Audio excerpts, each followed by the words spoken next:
GP committee AIUDF গঠনের পর সাংবাদিকদের মুখোমুখি হয়ে দলের জেলা নেতৃত্ব একাধিক বিষয়ে বক্তব্য রাখেন। সাংবাদিকদের প্রশ্ন ছিল, ভোটের আগে দলকে সক্রিয় দেখা গেলেও অন্য সময় কেন নীরব থাকে? এর উত্তরে জেলা এআইইউডিএফ এর প্রশাসনিক সাধারণ সম্পাদক আব্দুল কাইয়ুম চৌধুরী জানান, বিগত পঞ্চায়েত নির্বাচনে বিভিন্ন জিপি ও বুথ কমিটি থাকা সত্ত্বেও দল ইচ্ছাকৃতভাবে প্রার্থী দেয়নি যাতে বিজেপি বিরোধী বোর্ড গঠন সম্ভব হয়। তার অভিযোগ, কংগ্রেসের সঙ্গে বিজেপির অশুভ আতাতের কারণেই তা বাস্তবায়িত হয়নি। তিনি আরও জানান, পুরাহুড়ি সুতারকান্দি জিপি কমিটি গঠনের পাশাপাশি লক্ষ্মীবাজার, সাদারশি ও প্রসারপুর জিপিতে কনভেনার কমিটি গঠন করা হয়েছে যাতে সাংগঠনিক কাঠামো আরও শক্তিশালী হয়।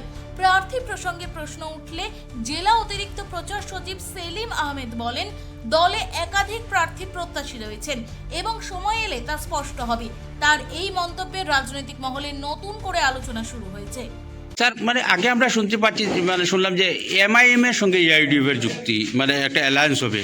এখন এমআইএম তো উদাও হয়ে গিয়েছে, কোনো সুরই নেই। মানে আসলে কি এআইইউডিএফ কি সম্পূর্ণ একা? এখন যেরকম আপনাদের দলে কোনো প্রার্থী প্রত্যাশীও এখন পর্যন্ত আনুষ্ঠানিকভাবে সরাসরি সামনে আসছেন না। কে হয়েছে আপনারা? আমরা প্রার্থী আইসে না করি আপনারা জানলাম কেমনে? মানে কংগ্রেসের যেরকম হাওয়া এলে খাম হইব নি?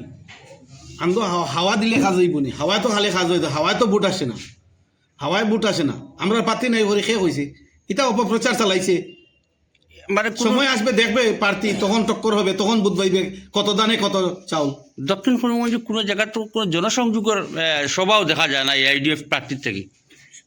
আমরা তো দেখুন, আমরা দলের একটা উত্তর বাদ দিলাম, শুধু দক্ষিণ করিমগঞ্জে এখন পর্যন্ত আমরা কোনো প্রার্থীর জনসংযোগ এখন পর্যন্ত এআইইউডিএফ থেকে দেখছি না। না না আমরা হয়তো আপনারা প্রেস সভাতে আমরা প্রেস ডাকি নাই, যার কারণে আমরা কিছু উঠান সভা করি আর গ্রাম্য সভা করি, আর যার কারণে দেখতে না, আরো কয়েকদিন পরে বাকি সব দেখতে পাইবা আপনারা।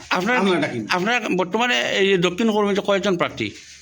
বর্তমানে দক্ষিণ করিমগঞ্জে তো অফিসিয়ালি আইছে 2 জন, কিন্তু আরো 5 জন আছে। এই 2 জন খেয়ে একজন হইলো শিয়াবুদ্দিন, একজন হইলো জন্ম। মানে আপনি কিটা মনে করেন এই 2 জন প্রার্থী বিজেপি বা কংগ্রেসের প্রার্থী যে বা যারা থাক তারা টেক্কা দিতে পারবো? নিশ্চয় জনগণের রায় তারা পক্ষে থাকবো নি? নিশ্চয়। এআইইউডিএফ তো নেই, অন্যান্য মানুষ, আম মানুষ পর্যন্ত হয়। এআইইউডিএফ তো মানে সমষ্টি তো নেই, আসামও নেই। এটা বলমাত যে দলের 17 জন এমএলএ আছে, সেই দলরে যদি বলে যে এই দলের এমএলএ নাই, এটা এটা কি ধরনের হতে হইতে পারে? আপনারা ওখানে চিন্তা করুন। আপনারা হাইলাকান্দি দেখা গেছে আপনারা দলর যে বর্তমান বিধায়ক এজিপি বা অন্যান্য দলে যাওয়ার চিন্তাধারা আমরা সোশ্যাল মিডিয়াতে দেখছি, এই ব্যাপারে আপনি কি বলবেন?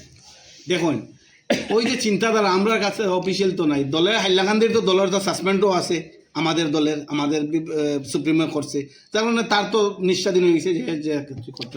স্যার শেষ একটা প্রশ্ন স্যার, মানে আমজনতা কয় এআইইউডিএফ বিজেপির বি টিম, কোনো নেতা হলে কয়, মানে একটা জিনিস স্যার, মানে বিজেপি থেকে আপনারা দলে কেমন টেকা আইছে ইলেকশন নির্বাচন খেলা লাগে?